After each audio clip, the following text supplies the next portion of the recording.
Hello hello friends, आज हम start कर रहे हैं 52 साइंस वर्कशीट। इसको आपको समझना है, इसके क्वेश्चन आंसर नहीं करने हैं आपको, ठीक है। चैप्टर हमारा है क्या हमारे आसपास के पदार्थ शुद्ध हैं, और ये रिवीजन है, ठीक है। तो याद रखना, इसे आपको अपनी कॉपी में नोट नहीं करना है। मुझे शायद पता है कि आपकी टीचर ने शायद आपको बता दिया होगा कि इसे आपको रिवीजन नहीं करना है, ठीक है। तो हम स्टार्ट करते हैं वर्कशीट को, ठीक है।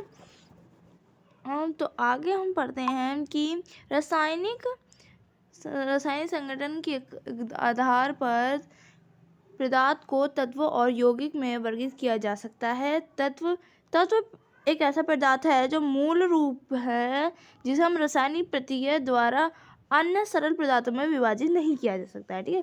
तत्व एक साधारण धातु है जो अधातु तथा उपधातु में वर्गीकृत किया जाता है। जैसे कि जो पदार्थ है वो पदार्थ के दो प्रकार होते हैं, तत्व और यौगिक, जिसमें धातु, उपधातु और अधातु आता है, ठीक है।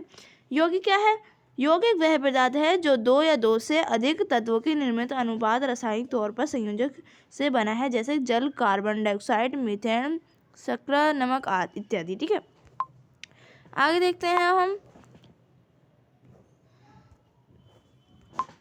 धातु, अधातु और उपधातु। देखो, धातु होता है धातु, जैसे कि जो गुणधर्म जिसमें लिखा है दिए हुए निम्न गुणधर्म में से सभी को या कुछ को प्रदर्शित करते हैं, जो चमकीली होती है और जिसमें विद्युत की सुचालक होती है, और ये तन्यता इनका तार बन सकता है। उनको घातक मतलब कि इनको दबा के पीट के मतलब कि बड़ा चादर की तरह बना सकते हैं। और ये पार धातु होते हैं, कमरे में तापमान इनका ज़्यादा होता है, जैसे सोना, चांदी, तांबा, लोहा, सोडियम, मैग्नीशियम इत्यादि धातु के उदाहरण हैं। और अधातु दिए गए निम्न गुणों में से प्राय कुछ को या सभी को पारदर्शी करती है। यह विभिन्न रंगों के होते हैं, इनका तापमान विद्युत होता है, मतलब कि इनका तापमान नहीं होता है। ये कुचालक होते हैं और ये चमकीली, विद्युतीय और अर्धवर्धन नहीं होते हैं। ना इन्हें पीटा सकता है, ना ही इन्हें लंबा कर सकता है। उदाहरण के लिए जैसे हाइड्रोजन, ऑक्सीजन, आयोडीन, कार्बन और क्लोरीन और बोरोलियम इत्यादि, ठीक है। और उपधातु वो होते हैं जो इन दोनों से मिलके बने होते हैं, ठीक है। उदाहरण में हम देखते हैं बस बोरॉन, सीलियम और जर्मेनियम इत्यादि, ठीक है। आगे देखते हैं हम, आगे हमें छोटा सा बचा है और हमारा क्वेश्चन आप करने की जरूरत नहीं है, ठीक है। यौगिक और मिश्रण भी होता है, जिसमें तत्व यौगिक में होता है, तत्व क्रिया करने नए यौगिक का निर्माण करते हैं, और नए पदार्थ का संगठन सदैव स्थानीय होता है। नए पदार्थ के गुणधर्म पूरी तरह से विभिन्न होते हैं। ठीक है, घटक को केवल रासायनिक या विद्युत रासायनिक प्रतिक्रिया द्वारा ही पृथक किया जा सकता है। और मिश्रण में तत्व या यौगिक केवल मिश्रण बनाने के लिए मिलते हैं, किंतु नए यौगिक का निर्माण नहीं करते हैं, ठीक है। और मिश्रण संगठन परिवर्तनीय होता है। मिश्रण उसके उसके घटकों गुणधर्म को दर्शाता है। और चौथा पॉइंट दे रखा है, घटकों को भौतिक विधियों द्वारा सुनिश्चित किया जा सकता है, ठीक है। क्वेश्चन में थोड़ा सा दे रखे हैं कि निम्नलिखित को तत्व और यौगिक और मिश्रण वर्गीकृत कीजिए। इसका मतलब है कि इनके जो ये उदाहरण दे रखे हैं, इनको पहले हम ऐसे लिख देंगे, जैसे कि इसमें दे रखा है, ठीक है। तो हमें करना क्या है इस वाले में क्वेश्चन में, बस ये करना है कि यहाँ लिखेंगे हम कि तत्व, और फिर लिख देंगे ऐसे नकार के मिश्रण, ठीक है। और फिर लिख देंगे यौगिक, और फिर इनके सामने नीचे इनके उदाहरण लिख देंगे, जो कि आप इसमें से इनके में से भी देख के कर सकते हो, ठीक है। तो बस इतना ही था इसका इस क्वेश्चन में। और अगला क्वेश्चन में हमें क्या दे रखा है देखते हैं। अगला क्वेश्चन हमें क्या दे रखा है, अगला क्वेश्चन दे रखा है निम्नलिखित यौगिक में मौजूद तत्वों के नाम बताइए। मतलब कि इनमें से कौन से उदाहरण में से कौन से यौगिक हैं, जो यौगिक तत्व, मतलब कि इनमें से आपको बताना है, ठीक है। इनमें से इनके उदाहरण कौन से हैं, ठीक है। मतलब कि इसमें मैं बता देती हूँ, एक ये होता है जो धातु की तरह होता है, और ये कुछ अधातु की तरह होता है, ठीक है, जिससे आप उदाहरण इसके अच्छे से निकाल पाएंगे अपने आप, ठीक है। और हमेशा अपनी जो आप क्वेश्चंस होते हैं वो सिर्फ आपको वर्कशीट को समझ के करना होता है, जिससे कि आप आपको कोई भी चीज़ याद करने की जरूरत नहीं पड़ेगी, मगर जो चीज़ होती है कुछ जो आपको याद करनी होती है, ठीक है। और आगे हमें दे रखा है, क्या दे रखा है देखते हैं हम उसके आगे हमें कुछ दे रखा है कि थर्ड क्वेश्चन देखते हैं। समझाइए कि पानी एक यौगिक और एक मिनट हाँ आप देखते हैं कि समझाइए कि पानी एक यौगिक क्यों और मिश्रण क्या नहीं है। मतलब कि मैं समझा पानी एक यौगिक क्यों है। पानी एक यौगिक क्यों है, क्योंकि वो मतलब कि उसमें हम अपना चेहरा साफ तौर देख सकते हैं, जैसे हम सोने में और चांदी में, तांबा लोहे में भी हम थोड़ा बहुत देख लेते हैं, इसी तरीके से हम पानी में भी देख सकते हैं। और मिश्रण में हम नहीं देख सकते हैं, क्योंकि वह एक जैसे लकड़ी हो गई, मतलब कि लकड़ी में हम अपना चेहरा नहीं देख सकते, मगर हम अपनी थाली में, ये प्लेट में तो देख सकते हैं ना, इसलिए। और जो थाली प्लेट होती है वो यौगिक में आ जाती है, और मिश्रण में वो आती है लकड़ी, जिसकी ना ध्वनि उत्पन्न होती है एक तरीके से, ठीक है। ऐसा कुछ नहीं होता है, इसलिए, ठीक है। अब अगला क्वेश्चन आपको दे रखा है फोर्थ।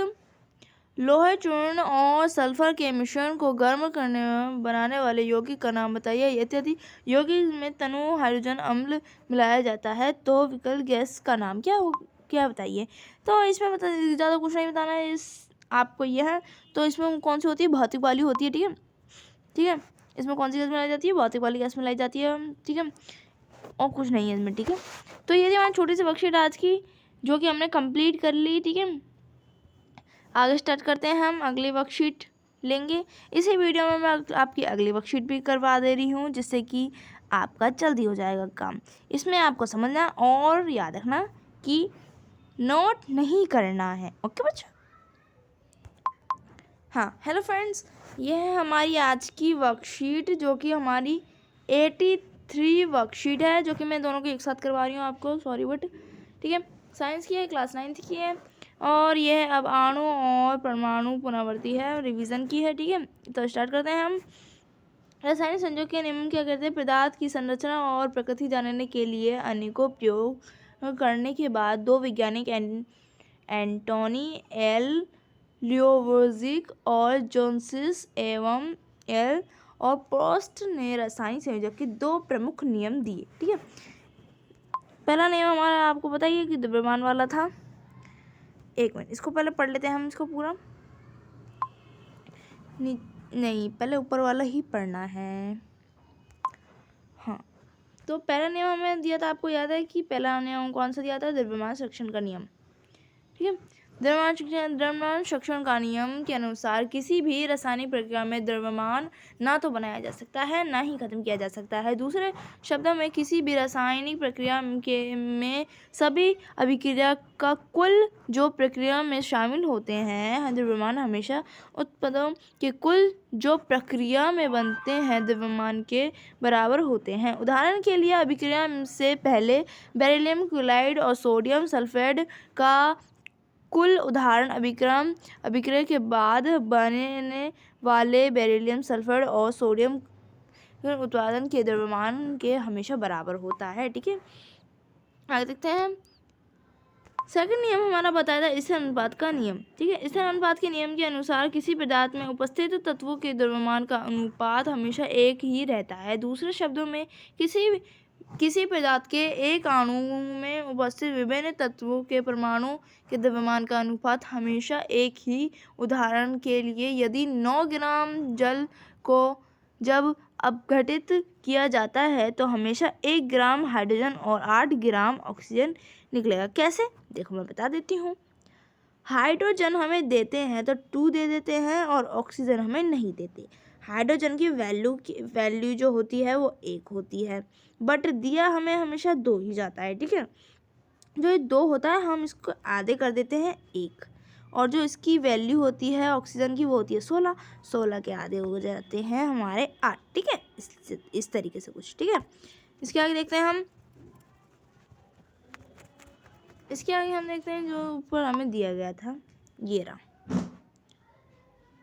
जॉन डाल्ट वे वैज्ञानिक थे जिन्हें रासायनिक संयोजक के नियमों प्रयुक्त दोनों नियमों का स्पष्ट पूर्ण सन 1808 में उल्लेख किया।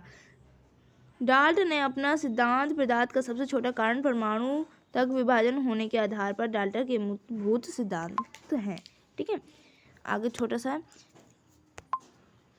प्रत्येक पदार्थ तत्व यौगिक या मिश्रण अत्यधिक अनन्य कणों से मिलकर बना होता है, जिन्हें परमाणु कहते हैं। ठीक है। परमाणु अविभाज्य कण है, इन्हें किसी भी रासायनिक प्रक्रिया में ना तो बनाया जा सकता है ना ही खत्म किया जा सकता है। किसी एक तत्व के परमाणुओं का द्रव्यमान और रासायनिक गुण एक जैसे होते हैं। विभिन्न तत्वों के परमाणुओं द्रव्यमान को रासायनिक गुण भिन्न होते हैं। परमाणु के अनुपात में जोड़कर यौगिक बनते हैं। एक यौगिक में उपस्थित विभिन्न प्रकार के परमाणु की सापेक्ष संख्या एक समान होती है। द्रव्यमान शिक्षण के नियम अर्थ डाल्ट के दूसरे सिद्धांत में छुपा हुआ है। इसी प्रकार डाल्ट का आखिरी सिद्धांत स्थिर अनुपात के नियम में इशारा होता है। ठीक है। आप सबने पहले क्वेश्चन कर लिए थे, इसलिए आपको ये करने की जरूरत नहीं है और ना ही कुछ समझने की जरूरत है। ठीक है। तो ये थी हमारी वर्कशीट जो हमने समझ ली। Okay, thank you.